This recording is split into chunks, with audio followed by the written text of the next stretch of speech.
Hello everybody.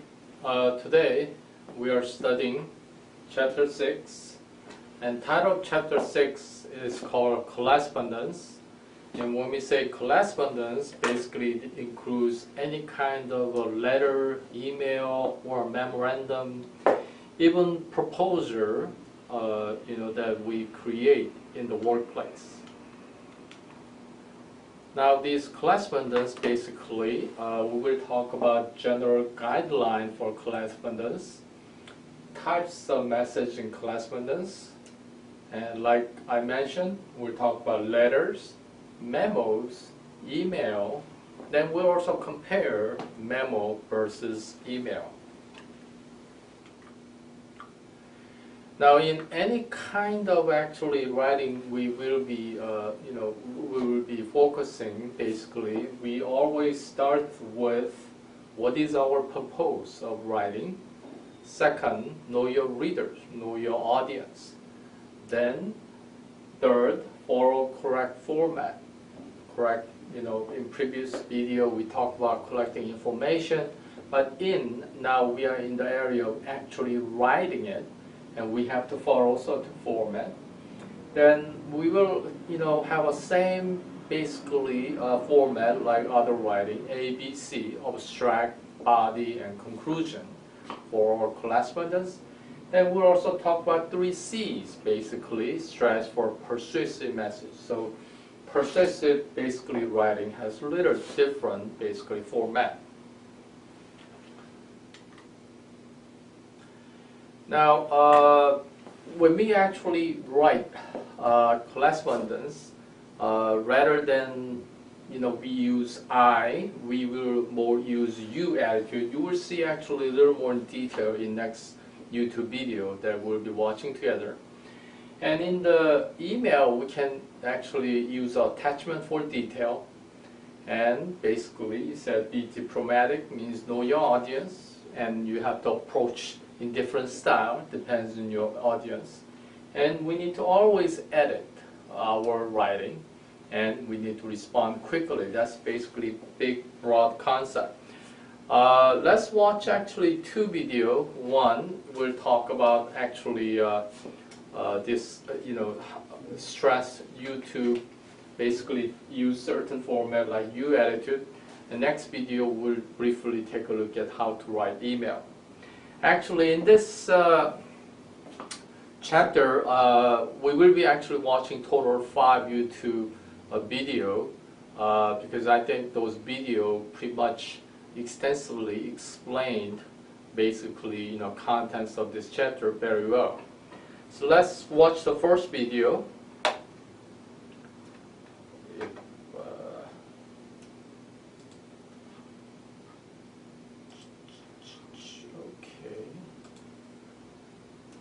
Okay, this one basically key forms of writing, and basically it will talk about basically basic letters.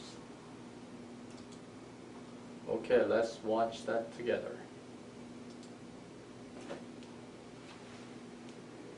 In this lesson, you will learn to write an effective basic business letter that gives a positive impression of you and your business and communicates your message clearly. Most people don't think much about package design. That is, until a faulty one drops their prized possession on the ground. The business letter is a package that carries your message to its recipient. A well-crafted letter communicates your message clearly and accurately with no distractions. A faulty one confuses your reader, takes work to understand, or is simply ignored. Remember, first impressions count. So take care to project a sense of professionalism in your letter's layout. Check to see if your company has stationery with a letterhead. If not, you will need to construct an inside address block. We'll cover the details of that in a moment when we talk about the structure. Use spacing and balanced margins to give your letter an open, centered appearance. Margins should be 1 inch to 1.5 inches wide. Choose an easily legible type style and size. On paper, a serif font is easiest to read. Use 10 to 12 point size. And remember, this is a business letter, not an ad, so avoid flashy fonts or excessive italics. Print the letter on good quality 8.5 by 11-inch white or ivory paper. 20 to 24-pound bond is appropriate. It folds cleanly and keeps inked type crisp. The first page of every letter should have either a letterhead or a typewritten heading to identify the address from which the letter was sent. In effect, this heading is the letter's return address, though without the author's name. Spell out street, road, and so on. Directions such as northeast are abbreviated without periods. End the heading with the date the letter was drafted. Letters within the U.S. generally use U.S. date style, while international letters and military correspondence use international style. The inside address contains the recipient's name and mailing address. Place it 2 to 8 spaces below the heading. The first line of that address consists of the reader's complimentary title, full name followed by a comma, and then the job title, if that title is one word. For a longer job title, add a line below the name. Next, list the reader's office or department if applicable. The organization name follows, and then any applicable street address, P.O. box, and suite or room, followed by city, state, and zip code. The U.S. Post Office prefers a 9-digit zip code. Double space and then include a salutation to personalize the message. Remember to capitalize each word and end the salutation with a colon. Double space again before the body of the letter. The body paragraphs should be single-spaced internally with no indentation. A double space separates each paragraph from the next. Set the body flush left with the rest of the letter and use a ragged right margin. If your letter runs longer than one page, any extra pages should include a heading that identifies page number, recipient's name, and the date. Also, be sure to carry over at least 2 lines of the body onto the final page. After the body, double space again and add a complimentary closing line, capitalizing only the first word. Next comes the signature block. Allow 4 spaces for a handwritten signature, followed by the writer's name and one-word title. If the title is longer, place it on a line immediately below the name. Place any enclosure note 2 spaces below the signature block. Even note the number of enclosures, or add a colon and list the titles vertically. For a postscript, double space again. Type P period, S period with no space between the characters and no colon following, and continue with your note. To paraphrase the Tao Te Ching, we make pots out of clay, but it is the emptiness inside that we use. So far in this lesson, we have covered the customs for the appearance and structure of a business letter. Now, it's time to fill it with content using these basic steps: pre-write, draft, revise, and refine. For pre-writing, ask yourself what purpose the letter should accomplish. What do your readers already know about the subject, and what do they yet need to know? With those things in mind, gather any information resources you need, then jot down a list of the main points you want to cover and arrange them in a logical order. Next, draft your letter from that list.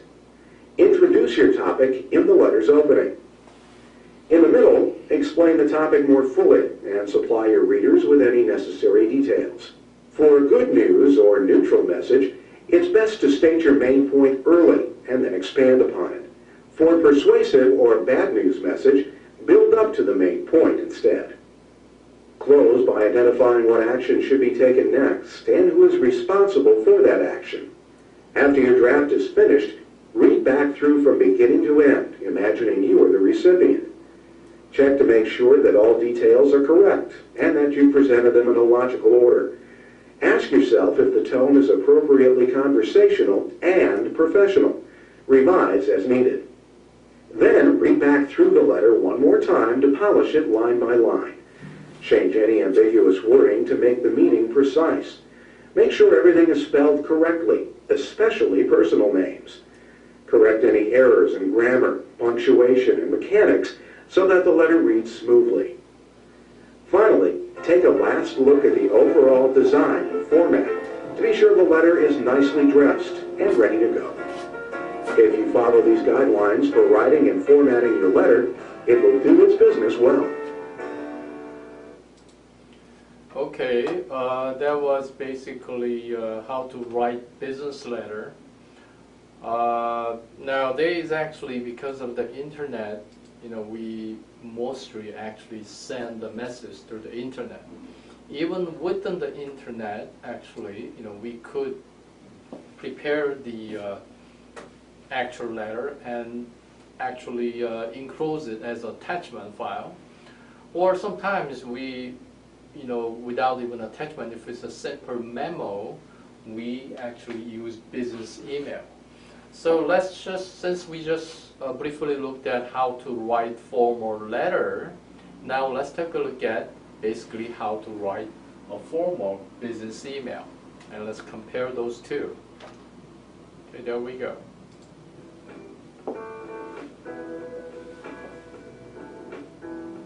Hi, my name's David from mybusinessenglish.org, and I'm going to show you how to write outstanding formal emails for business in English.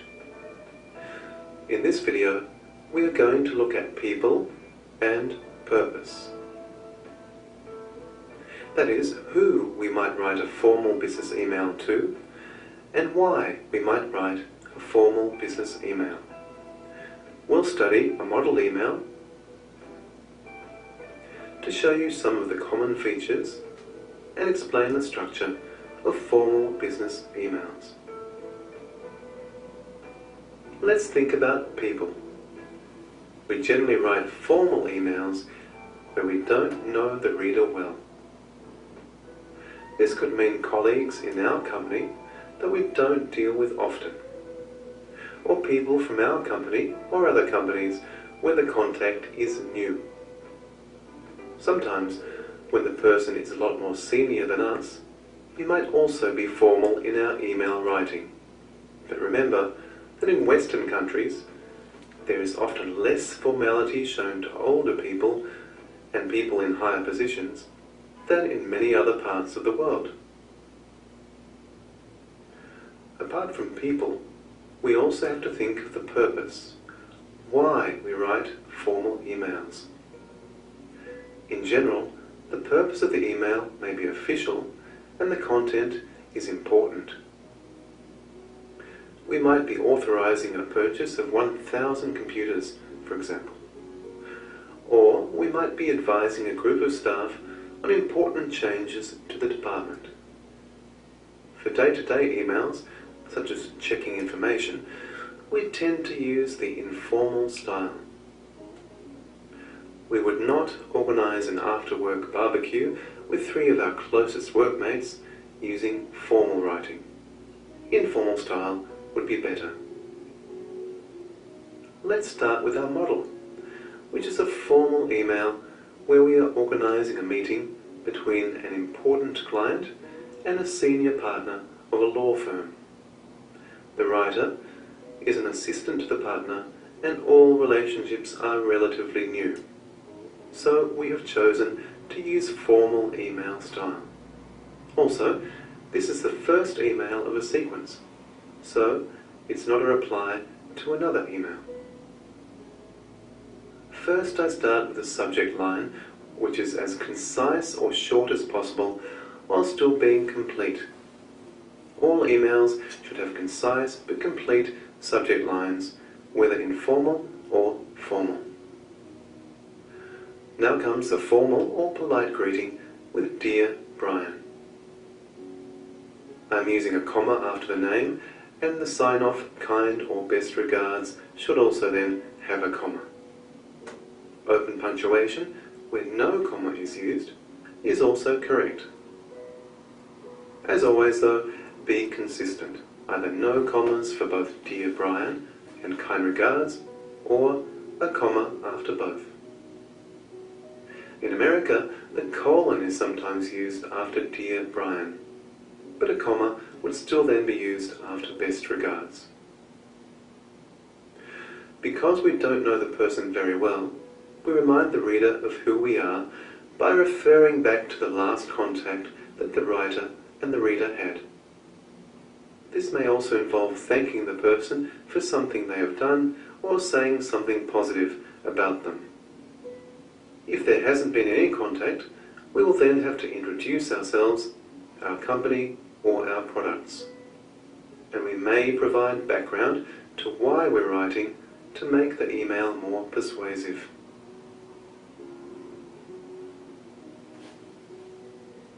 A clear purpose is always good for you, the writer, and also for the reader. We tend not to use contractions in formal writing, so type I am writing, not I'm writing. We also use more correct or traditional punctuation forms, which means greater use of commas and less use of dashes.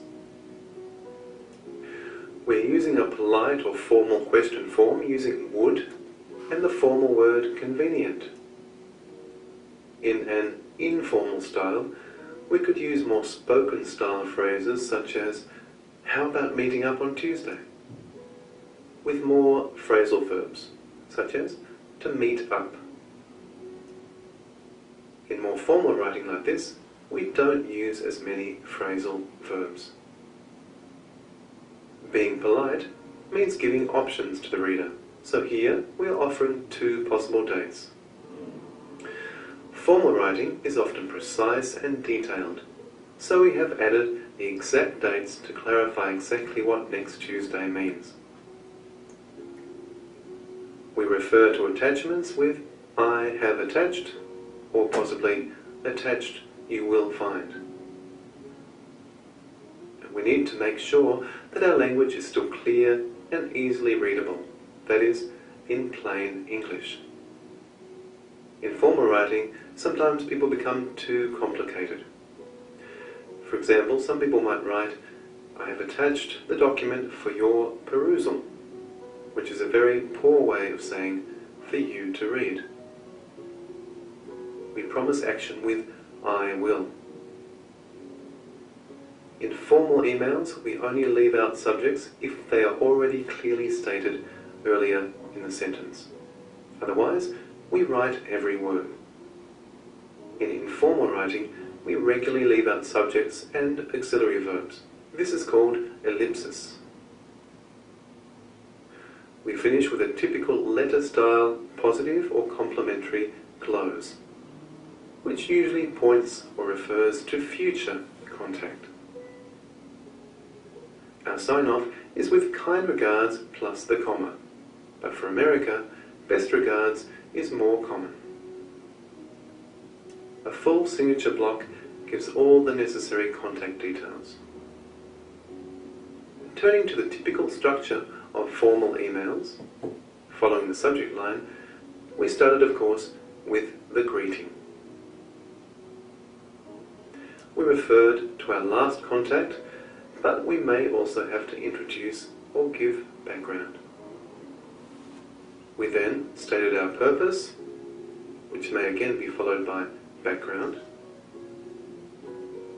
We then get to the main body part of the email, where we may advise, authorize, request, inform, ask questions, refer to attachments, and promise action. We then use typical closing phrases that point to future contact. We then sign off and have our signature block with our contact details at the end. Okay, so let's summarize the features found in this formal business email. We use the more formal greetings and sign-offs such as Dear Brian and Kind or Best Regards. Commas were used with these greetings and sign-offs, and overall, traditional punctuation styles are used. We referred to previous contact or introduced ourselves or our company. Language is more formal, so less spoken in style, but should be still clear. We give enough details to be precise. We generally do not use contractions. We do not normally leave out subjects and auxiliary verbs, but we can leave out the subject if it is already clearly stated earlier in the sentence. acronyms are rare.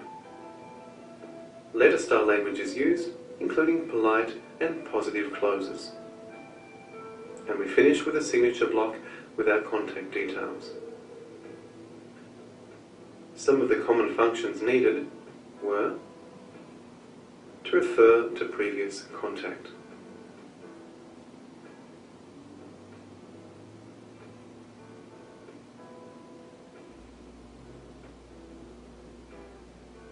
stating our purpose,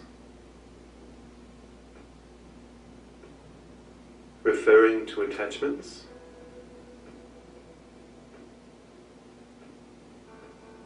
and promising action.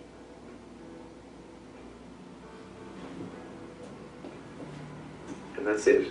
So if you like this video, please give it a thumbs up and visit mybusinessenglish.org for more great information on writing emails and business English. You might also like the video. Okay, basically, this mybusinessenglish.org, if you like to get further actually detail, you can go into their website and actually take a look at different videos. Now let's go back to our main lecture so that we can push on. So let me see, this was actually old one, and I need to actually go a different route to find our PowerPoint. Give me a minute. Okay.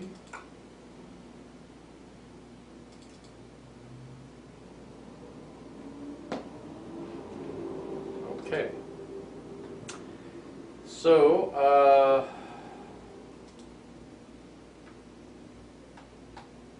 let me use this one.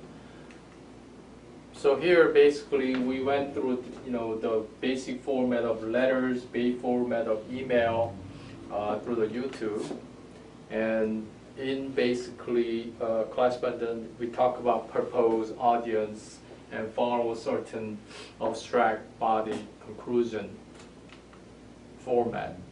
And normally, the book talk about normally in formal writing, we don't use I or me. You always want to more use the word you or we. So in the formal writing, if you never write I, you should we as a corporation. Okay, then book also talk about types of message in correspondence, and there are positive messages, negative messages, neutral messages, and actually persuasive message. Let's take a look at the positive message, letter or email. Now, positive message, as basically, as you can understand, it is to state good news. So normally, for good news, we want our reader to actually catch the good news immediately. Then we follow ABC format, always abstract, body, and conclusion. In abstract, we're going to bridge between this letter and last communication with that person, try to bring back the past memory, and we clearly state our good news. Then in the body, we provide supporting data for main point mentioned in the abstract. Then we talk about clarification of any question reader might have, and qualification, if any, of good news. And in the conclusion, we'll talk about statement of eagerness to continue relationship or complete the project together. And we'll also state clear statement, if appropriate, of what step should come next. Now, before I actually move on to a negative message, I'd like to actually watch the YouTube video which actually talk about positive message, letter or email, because that will basically explain more thoroughly rather than just move on to negative message right now. So here, As you can see, it said writing routine and positive messages. So let's take a look what we can do here. Chapter 7, Writing Routine and Positive Messages. Oh. Much of your daily business communication will involve routine and positive messages, including routine requests for information or action, replies on routine business matters, and positive messages such as good news announcements and goodwill messages, from product operation hints and technical support to refunds and ordering glitches. Making requests is a routine part of business. Like all other business messages, routine requests have 3 parts: an opening, a body, and a close. Using the direct approach, open with your main idea, which is a clear statement of your request. Use the body to give details and justify your request, then close by requesting action. With routine requests, you can make your request at the beginning of the message. Of course, getting right to the point should not be interpreted as license to be abrupt or tactless. Pay attention to your tone, assume that your audience will comply, and be specific. Use the body of your message to explain your request as needed. Make the explanation a smooth and logical outgrowth of your opening remarks. If complying with the request could benefit the reader, be sure to mention that. If you have multiple requests or questions, consider these tips. Ask the most important questions first. Deal with only one topic per question.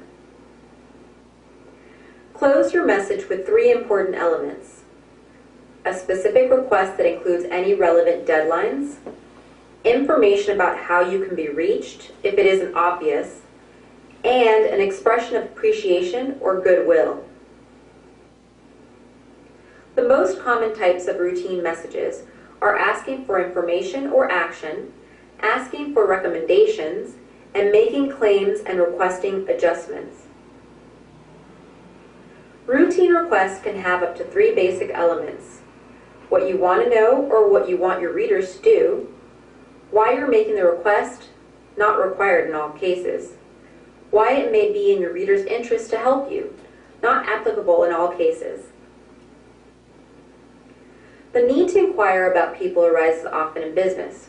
For example, before extending credit or awarding contracts, jobs, promotions, or scholarships, companies often ask applicants to supply references.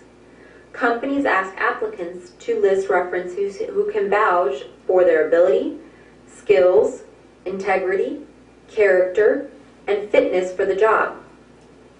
Before you volunteer someone's name as a reference, ask permission to do so. Requests for recommendations of references are routine, so you can organize your inquiry using the direct approach. Open your message by clearly stating why the recommendation is required. Use the body of the request to list all the information the recipient would need to write the recommendation, including the full name and address or email address of the person to whom the recommendation should be sent. Close your message with an expression of appreciation. If you're dissatisfied with a company's product or service, you can opt to make a claim, a formal complaint, or request an adjustment, a settlement of a claim. In either case, it's important to maintain a professional tone in all your communication, no matter how angry or frustrated you are. Keeping your cool will help you get the situation resolved sooner. Open with a clear and calm statement of the problem along with your request. In the body, give a complete explanation of the details. Provide any information the recipient needs to verify your complaint. In your close, politely request action or convey a sincere desire to find a solution. Just as you'll make numerous requests for information and action throughout your career, you'll also respond to similar requests from other people. When you are responding positively to a request, sending routine announcements, or sending positive or goodwill message, you have several goals: to communicate the information or the good news, answer all questions, provide all required details, and leave your reader with a good impression of you and your firm. By opening with the main idea, or good news, you prepare your audience for the details that follow. Make your opening clear and concise. The best way to write a clear opening is to have a clear idea of what you want to say. Before you begin, ask yourself, what is the single most important message I have for the audience? Use the body to expand on the opening message so that the readers get all the information they need. As you provide the details, maintain the supportive tone established in the opening. This tone is easy to continue when your message is entirely positive. However, if your routine message is mixed and must convey mildly disappointing information, put the negative portion of your message into as favorable a context as possible. The close of routine replies and positive messages is usually short and simple because you're leaving things on a neutral or positive note and not usually asking for the reader to do anything. Often, a simple thank you is all you need. However, if a follow-up action is required or expected, use a close to identify who will do what and when that action will take place. Most routine and positive messages fall into 6 categories: answers to routine requests, grants of claims and requests for adjustment, recommendations, routine informational messages, good news announcements, and goodwill messages. Every professional answers requests for information or action from time to time. If the response is straightforward, the direct approach is appropriate. A prompt, gracious, and thorough response will positively influence how people think about you and the organization you represent. When you're answering a request from a potential customer or other decision maker, look for subtle and respectful ways to encourage a decision in your favor. Even the best-run companies make mistakes, from shipping the wrong order to billing a customer's credit card inaccurately. In other cases, a customer or a third party might be responsible for a mistake, such as misusing a product or damaging a product in shipment. Each of these events represents a turning point in your relationship with your customer.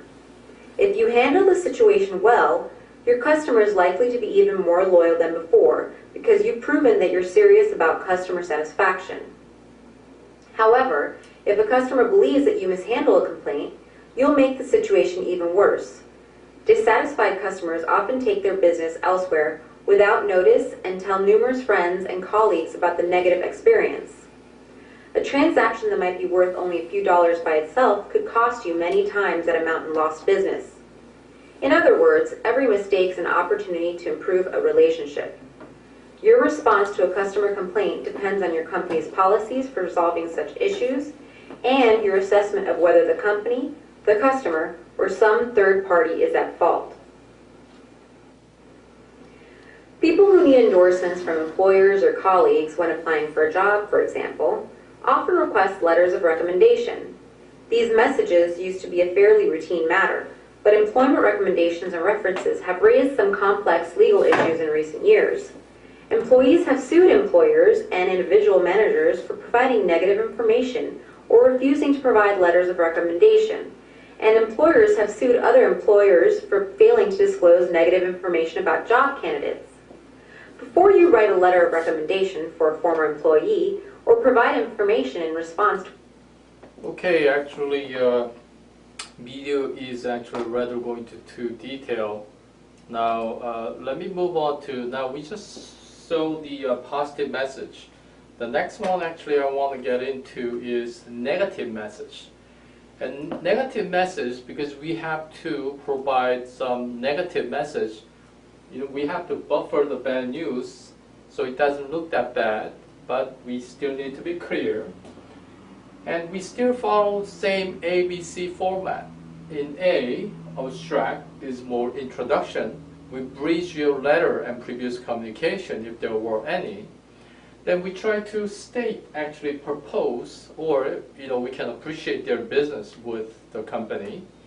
In the body, we strong emphasis on what can be done, and we buffer a clear statement of what can be done and what cannot be done, and facts support your view. Then in conclusion, we close with the closing mark. that you express interest in continued association, and statement, if appropriate, of what will happen next. Now, this is actually to be too brief. I'd like to go into a little more in detail, so let's watch another video which will actually emphasize the negative, correspondence. So let me go to video function. Here, as you can see, this video will talk about writing negative message. So let's watch it together. Chapter 8, Writing Negative Messages.